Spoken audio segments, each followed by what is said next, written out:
huge movement on a few fronts. Of course, the grand jury ruling, something we've been talking about here for about a month now in Human Events Daily, that's now come out officially by the Department of Justice, a grand jury order signed off by the Attorney General.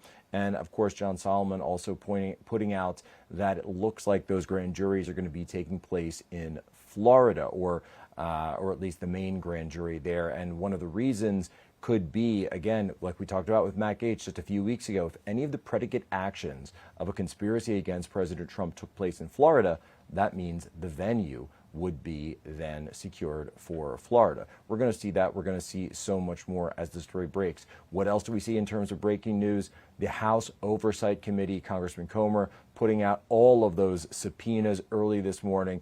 James Comey, Merrick Garland, both Clintons, all on Epstein. We've got to get to the bottom of what exactly went there. And of course, this is the traction. This is the movement that we've been looking for so long from there. I am looking at this list, and I just want to go through this for everybody to give you an explanation and really an understanding of where we are on this in terms of the House Oversight Committee, the Clintons themselves, two top former DOJ officials, all testimony on Jeffrey Epstein. And by the way, there's Republicans on this list as well as Democrats, so it's definitely both sides. This is going to be huge, but I wonder, though, I've got a theory about one of them that I want to tell you, but I'm going to read through the list right now. I think I have this in order. The way I'm reading is a little off. U.S. Attorney General Bill Barr, August 18th. U.S. Attorney General Alberto Gonzales, August 26th. That was Bush's Attorney General. Former U.S. Attorney General Jeff Sessions, August 28th. Former FBI Director Robert Mueller, September 2nd.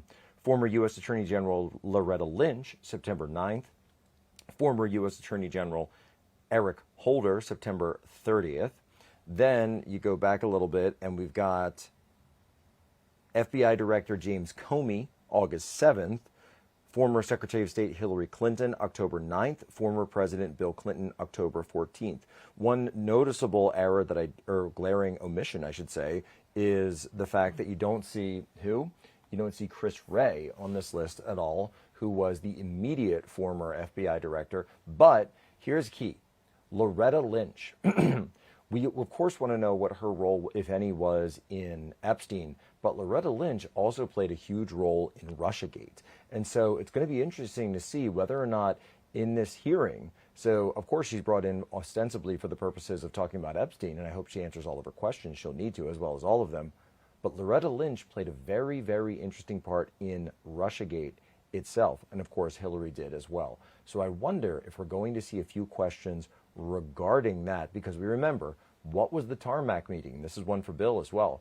What was that tarmac meeting between Bill Clinton and Loretta Lynch? We know that was her providing him information regarding this Russia plot, and James Comey was the one who wrote about it in his book, and I've been talking about this all last week. So if Comey comes in there, he can say that he was the one who raised the red flag over this, and especially over that meeting during the campaign between Bill Clinton and Loretta Lynch.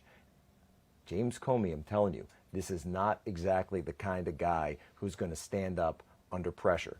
Comey will fold, and then you can use him to ping some of the others. The real question here is whether or not they can get in questions about Russiagate. Now, this is totally separate, by the way, from the grand jury. However, if those questions are asked under oath, they can be provided to the grand jury as well as testimony evidence. So that's the latest that we're seeing from Washington, D.C., some interesting Russiagate connections.